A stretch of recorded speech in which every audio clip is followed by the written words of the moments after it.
Buong detalye sa paghihiwalay ni Mo Twister at Angelicopter.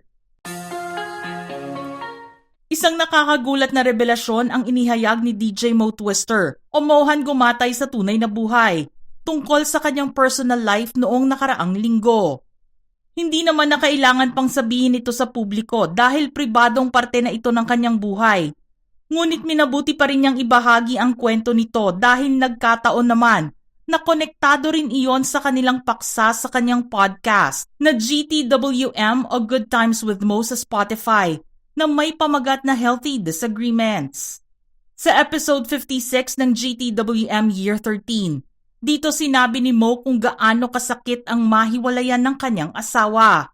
Nangyari kasi ito sa mismong araw kung kailan dapat masaya sila na nagdiriwang ng kanilang espesyal na araw. Sinabi niya na hiniwalayan siya ng kanyang misis sa mismong araw kung kailan sana nila ipagdiriwang ang kanilang 3rd wedding anniversary. Naniniwala rin daw si Mo na hindi alam ng kanyang asawa na anniversary nila noong gawin niya ito. Dagdag pa nito, matinding pagkainis at galit daw ang kanyang naramdaman. Kaya raw hindi niya alam kung makakapagbigay pa siya ng anumang payo tungkol sa pag-ibig o relasyon dahil may mga pagsubok din siyang kinakaharap sa kanyang sarili. I got dumped on our 3rd wedding anniversary. That day. I don't think she knew it was our wedding anniversary. Nangyari ang revelasyong ito sa huling bahagi ng kanilang topic discussion. Kasama niya noong araw na iyon sina Sam O at Mara Aquino. Aminado siya na mahirap na mapag-usapan ang tungkol sa pag-ibig, gayong umiiyak din ang kanyang puso. Marami ang nagulat sa balitang ito dahil noong malaman nila na nagtagal ang relasyon ni Mo kay Angelicopter o Angelica Schming sa totoong buhay, nasabi ng mga netizens na nahanap na ng DJ ang babaeng makakasama nito sa habang buhay.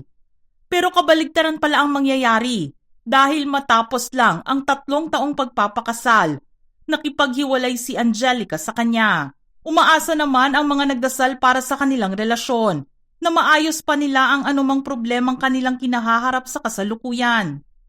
Kung titignan din sa ngayon ang kanilang mga social media accounts, lalo na ang Instagram nila, mapapansin na hindi na sila nakafollow sa isa't isa. Senyales na ayaw na makita ng isa kung ano ang nangyayari sa buhay ng kanilang ex-partner. Nakita naman ang pagtatanong ng isang netizen kay Angelica kung nasaan na si Mo Twister.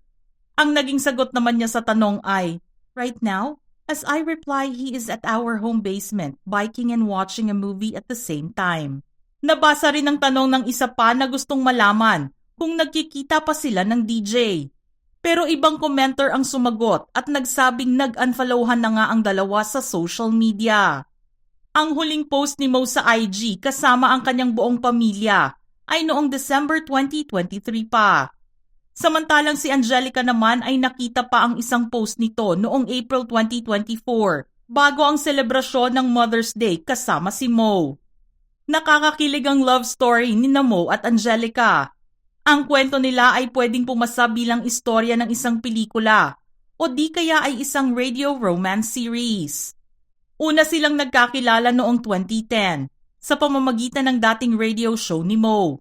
Regular caller si Angelica sa kanilang show at ginagawa niyang tumawag sa kanila bago ito pumasok sa trabaho. Aksidente naman ang pagkakapasok niya sa radyo bilang isang program co-host. Noong kinailangan kasi ng radio show ni Mo nang magsasub sa kanilang female co-host, si Angelica ang kanilang naimbitahan. Ginawa niya ito sa loob ng 1 linggo at doon siya natanong kung balak ba niyang ikonsidera na gawin iyon regularly. Dahil 1 beses lang naman dumating ang ganoong oportunidad sa kanyang buhay, nagdesisyon si Angelica na iwanan ang kanyang trabaho sa marketing field. Sa pagsabak niya sa broadcasting, doon niya nalaman na pasok ang kanyang personalidad sa ganoong klase ng trabaho. Para sa kanya kapag pinasok niya ang isang trabaho, siguradong 100% ang ibibigay niya rito. Sa kabila ng pagkakaroon ng outspoken online personality, naging mahiyain naman si Mo na gumawa ng first move at naging magkaibigan lang muna ang dalawa sa loob ng maraming taon. Nanatili silang magkaibigan at nakipagrelasyon pa sa ibang tao. Pero matapos ang ilang taon, nagkaroon ng ibang kahulugan ang kanilang pagkakaibigan. Naging opisyal silang magkarelasyon. Open book naman kay Mo ang tungkol sa pagkakahiwalay ni Angelica sa kanyang unang asawa at sa pagiging single mother niya. Pinalaki niyang mag-isa ang panganay na si Lucas. Si Mo naman ay mayroon ding anak, si Moira, sa previous relationship sa aktres na si Bunny Paras. At noong pareho na silang single, nagkaroon na ng lakas ng loob si Mo at niligawan si Angelica. Kalaunan ay lumipat sina Mo at Angelica sa US at nagsimula ng bagong buhay ng magkasama. Dumating din sa kanilang buhay ang anak nilang si Amsterdam at parehong pinalaki kasama si Lucas. Maganda rin naman ang relasyon ngayon ni Moira sa anak nito na si Amsterdam, maging ang relasyon ni Mo sa panganay na anak. Nakita pa nga siya na dumalo sa kasal nito noong May 2024. Pero noong 2020, sa kasagsagan ng pandemic, ginulat na lang ni Mo ang lahat nang mag-propose siya kay Angelica. Ipinahiwatig ni Mo ang tungkol sa kanilang engagement sa pamamagitan ng isang Instagram post. Iyon nga lang ay matagal na palang nangyari ang pag-propose niya kay Angelica, na ginawa naman niya sa pamamagitan ng kanyang podcast. Ang nakakatuwa pa rito ay ang isa pang sorpresa ni Mo sa publiko matapos ang isang taon. Inanunsyo kasi nito ang kasal nila ni Angelica noong June 2021.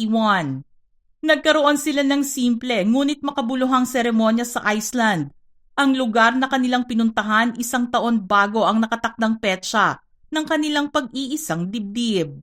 Iyon nga lang, maganda na nga sana ang kanilang destination wedding, subalit kamuntik naman itong mauwi sa isang malaking disaster. Dito isinalaysay ni Mo kung paano kamuntik na mauwi sa kapahamakan ang kasal nila dahil sa matinding lagay ng panahon sa bansa. Sinabi niyang kailangan na laging mayroong backup plans dahil may mga bagay na matagal na nilang inischedule pero nakansela dahil sa sama ng panahon. Maayos na sana ang lahat kung di lang dahil sa isang snowstorm kahit summer. Ayon kay Mo, halos masira ang kanilang mga damit at hindi nakadalo sa seremonya ang kanilang dalawang anak dahil sa lamig. Pero naitawid naman nila ang seremonya na siya lang at si Angelicopter ang andoon. Gayunpaman, inilarawan ito ni Mo bilang insanely romantic. Masayang-masaya si Mo noong panahon na iyon habang ikinikwento niya ang adventures nila sa kasal dahil sa wakas ay makakapagsuot na rin siya ng wedding ring. Kilala si Mo bilang emosyonal na tao. Hindi lang niya ito ipinapakita sa publiko, pero may mga oras na nagbe-breakdown din siya sa lungkot. Si Angelica naman ay isang matatag na babae. Kung ano man ngayon ang problema na kanilang pinagdadaanan, panalangin ng marami na maging maganda pa rin ang pagsasama nila at maayos nila ang gusot na ito. Mga ka-showbiz peeps, gusto naming marinig ang inyong opinyon sa paksa natin ngayon. Anong masasabi nyo sa istoryang ito? Don't forget to send your comments below.